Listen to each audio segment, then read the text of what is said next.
Salut à tous, on se retrouve aujourd'hui pour une nouvelle vidéo.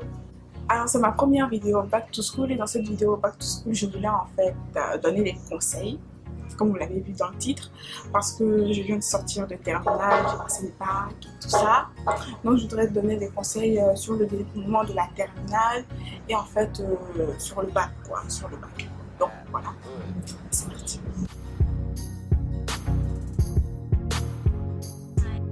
Première chose à savoir, d'abord, je vais commencer par les différences premières terminales. Alors moi, j'étais en filière scientifique, donc j'ai passé un bac scientifique, donc je peux que donner les différences entre terminale S et première S. Après, je vais vous parler du déroulement de la terminale S, ensuite un peu plus du bac, du comportement à adopter, la méthode à avoir peut-être, je sais pas si moi j'ai une bonne méthode, voilà, je vais vous donner un peu tout ça, des conseils aussi, et voilà.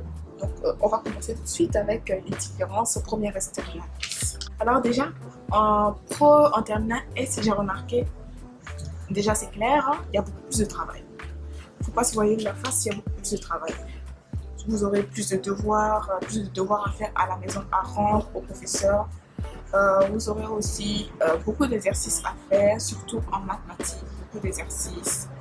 Je ne vais pas dire en SVT parce que nous on avait beaucoup d'exercices en SVT à faire, mais je pense pas que c'est le cas aussi dans toutes les écoles. Donc voilà, maths.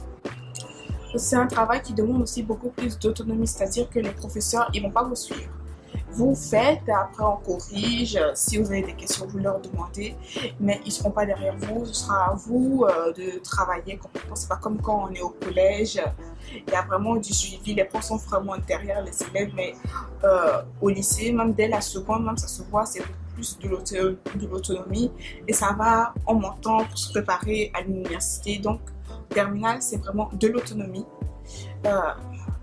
Il faut savoir travailler tout seul vraiment. Même si c'est vraiment du travail en autonomie, je dirais que les professeurs sont plus impliqués parce que si vous venez leur poser des questions, que ce soit pendant le cours ou après le cours, ils vont vous répondre. Si vous n'avez pas compris quelque chose durant le cours, ils vont vous répondre aussi parce que leur but aussi c'est de faire en sorte que vous ayez le bac, c'est pas de vous faire échouer aussi.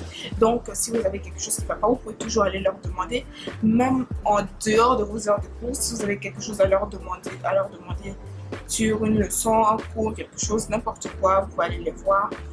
Vous pouvez aussi leur demander leur mail pour qu'ils vous le donnent, pour pouvoir leur poser des questions, peut-être sur un exercice que vous êtes en train de faire, pour des questions sur le cours, vous pouvez leur demander. Nous, nos professeurs nous ont reçu leur mail, on pouvait très bien leur poser des questions. Donc voilà, donc dans tous les cas, vous pouvez toujours compter sur vos professeurs. Après aussi, c'est vrai, ça dépend des lycées. Autre chose, le programme est lourd. Le programme est très lourd. C'est quoi ça? Il y a un truc qui s'affiche sur mon écran, je ne sais pas ce que c'est. Dans certains lycées, je sais qu'ils font des devoirs communs. Dans le mien, ils faisaient des devoirs communs. Et il faut savoir très bien s'organiser pour pouvoir gérer le rythme, devoir en classe, devoir normal, devoir commun, devoir à rendre aussi au professeur. Tout ça c'est vraiment un lot. Donc si vous envoyez les personnes, vous dites je vais faire ça avant de faire ça, vous n'aurez pas le temps de réviser pour ça, donc ça va vous poser un problème. Donc vraiment gérez-vous, faites un plan pour savoir est-ce que vous devez faire telle chose. Moi, dès qu'on nous donnait un devoir à faire à la maison qui était à rendre tel jour, je le faisais le même jour, comme ça je me débarrassais de ça. S'il y avait d'autres trucs à réviser, je pouvais les réviser. Moi, je crois que tout le monde faisait ça. Dès qu'on nous donnait, en fait, dans ma classe, dès qu'on nous donnait des devoirs, on les faisait peut-être le même jour ou un jour, 2 jours après. En tout cas, on les faisait, on se débarrassait de ça pour pouvoir réviser autre chose. Donc, c'est peut-être pas une bonne méthode. Je sais pas quelle méthode c'est celle que j'adoptais. Si vous voulez l'adopter, si vous pouvez l'adopter. Donc voilà. Personnellement, j'ai trouvé la terminale scientifique beaucoup moins difficile que la première scientifique. Je sais pas pourquoi, j'ai trouvé que mes notes étaient meilleures. J'arrivais à mieux comprendre les cours, plus particulièrement mathématiques et physique, on laisse tomber. Mathématiques, je comprenais beaucoup plus. Sauf que c'était plus facile pour moi. La plupart des matières, j'arrivais à bien comprendre. Philo, je vais laisser de côté parce que philo, j'ai découvert ça seulement cette année, j'en ferai plus de toute ma vie. Donc, franchement, j'ai trouvé la première S beaucoup plus difficile. Parce que c'est vraiment une étape qu'on passe, je vais dire. Vous voyez, la transition troisième seconde, c'est pas vraiment énorme pour moi. C'est pas vraiment énorme pour moi.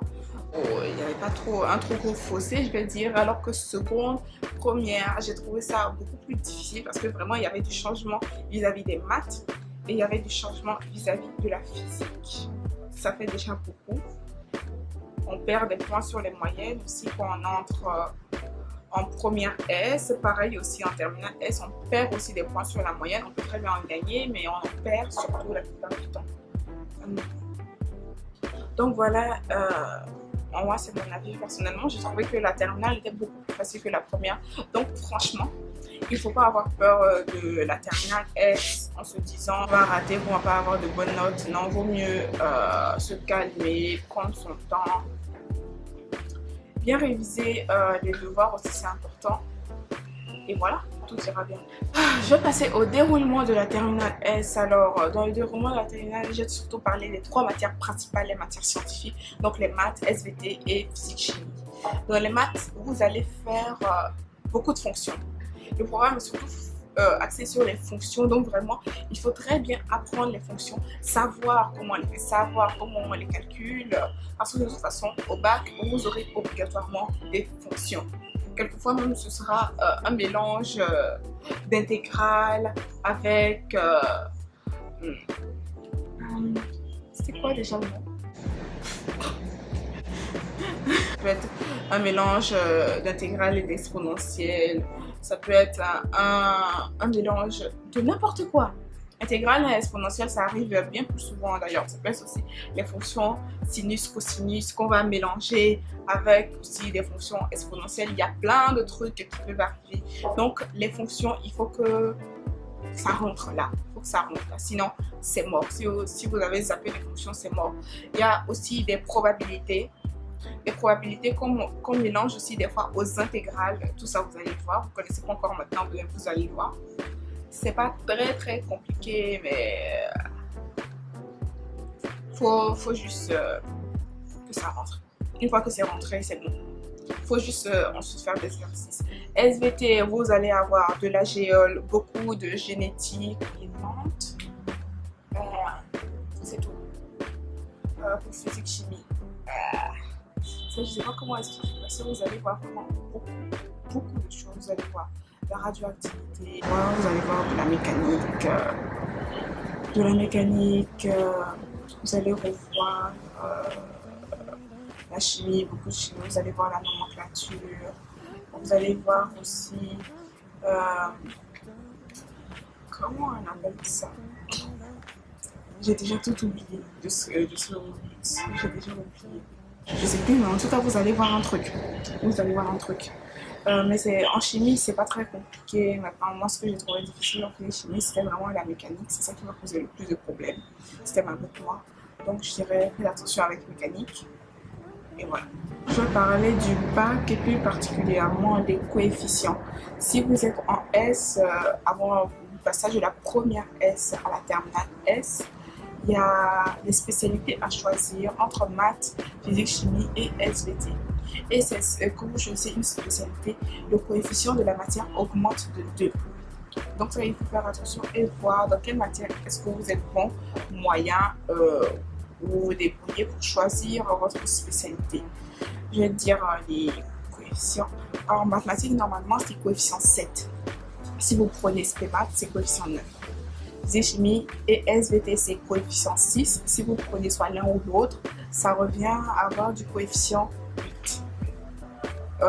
Ensuite, anglais, coefficient 3, philo, coefficient 3, histoire, coefficient 3, espagnol aussi, espagnol, coefficient 2, et sport, coefficient 2 aussi.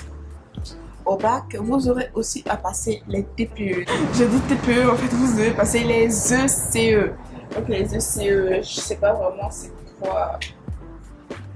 Les ECE, je sais pas vraiment ce que ça veut dire, mais je connais pas la définition de l'acronyme. Mais en tout cas, les ECE, vous aurez à les passer en SVT et en physique chimie. Et c'est noté sur 4 points. et c'est ajouté à votre note d'écrit que vous avez passé. Donc l'écrit est noté sur 16 en SVT et en physique-chimie, et les travaux pratiques sont notés sur 4, qui seront ajoutés ensuite à votre note. Pour les soucis, je veux dire, en SVT, vous allez faire différentes activités en classe durant l'année, soit avec le microscope, avec les roches et tout ça, vous allez voir tout ça. Mais je tiens à vous dire qu'au CCE, vous n'aurez jamais quelque chose que vous n'avez pas fait en classe. Ça, c'est impossible. Tout ce qu'on a eu au CCE, en tout cas tous les sujets qu'ils ont proposés, c'était des choses qu'on avait vues en classe. Donc, n'ayez pas peur de tomber sur quelque chose que vous n'avez pas vu, parce que ce sera forcément quelque chose dont vous n'aurez pas non plus quelque chose qui demande un matériel que votre lycée n'a pas. C'est-à-dire, par exemple, si votre lycée n'a pas les matériels Exao, vous ne pouvez pas avoir quelque chose avec l'Exao comme matériel. En tout cas, ils peuvent très bien s'arranger pour donner autre chose, mais vous n'aurez pas de sujet où on demande d'utiliser l'Exao si vous n'avez pas utilisé ça au cours de l'année.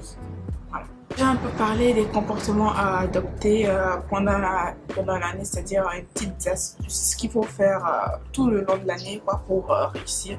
Déjà, pour faire ces exercices.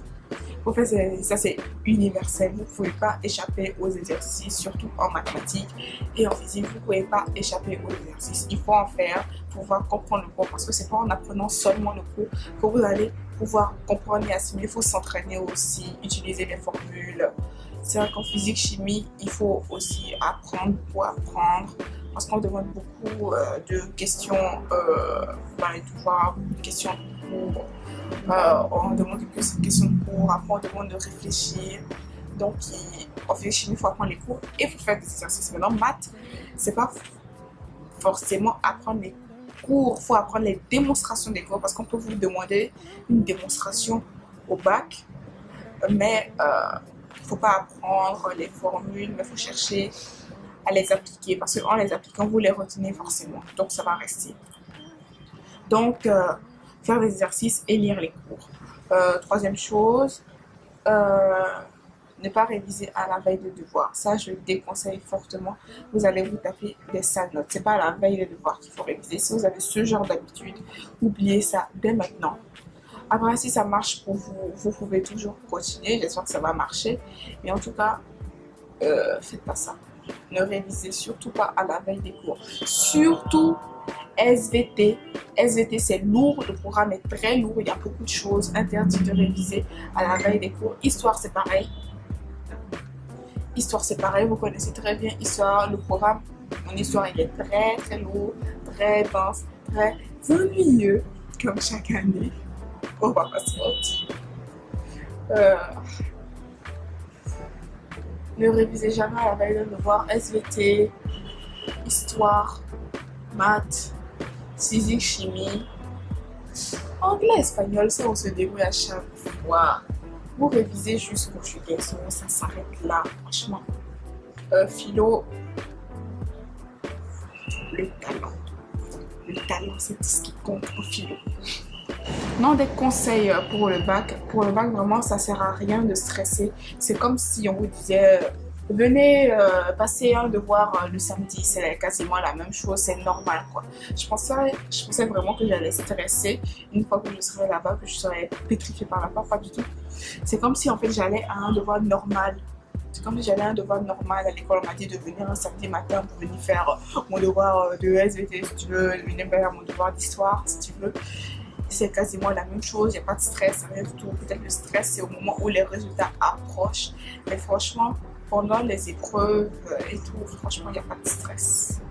À part si vraiment vous tombez sur des sujets qui sont difficiles, sinon, il n'y a pas à stresser, pas du tout. Pour la question de réviser à la veille ou pas, je vais dire ça dépend. Si vous êtes confiant, si vous pensez que vous savez déjà tout, si tout est dans votre cerveau, tout est là-dedans, vous n'avez rien oublié et que vous ne pensez pas oublier certaines choses, ne révisez pas et détendez-vous simplement jusqu'au lendemain. Alors, difficile ou pas, le bac n'est pas difficile en soi, ça dépend si vous avez des sujets vraiment compliqués. Là, ça dépend vraiment du sujet que vous avez, si vous vous sentez à l'aise avec. Donc voilà, en soi le bac n'est vraiment pas difficile, il n'y a pas à stresser, ni rien du tout. Voilà. Donc voilà, c'est tout pour cette vidéo. J'espère que vous aura plu, que grâce à ça, vous êtes peut-être un peu plus à l'aise vis-à-vis de la terminale. Ne soyez pas trop stressés parce que vraiment, ça ne sert à rien. On dit aussi que la terminale, c'est censé être la meilleure année de notre vie parce que c'est la dernière qu'on fait au lycée. Après, on se sépare de tous les gens qu'on a connus peut-être depuis le collège. Donc voilà, donc vraiment il faut profiter de cette année, il faut travailler pour le bac et il faut en même temps profiter de ses amis parce qu'après peut-être on va se séparer et tout ça. Il faut savoir aussi que la terminale c'est vraiment un tournant de votre vie parce que à partir de ça c'est fini, vous êtes adulte. Voilà, c'est fini, vous êtes adulte. Donc vraiment, faut le savoir, faut pas stresser, profiter de cette année, travailler pour avoir le bac et c'est tout. C'est tout. Une fois que vous avez votre bac, il n'y a plus personne qui va vous emmerder. Donc voilà. Donc j'espère que cette vidéo vous aura plu. Si ça vous a plu, ben, n'hésitez pas à mettre un pouce bleu, à commenter, à vous abonner. Et voilà. Et on se retrouve une prochaine fois pour une nouvelle vidéo sur ma chaîne. Bisous.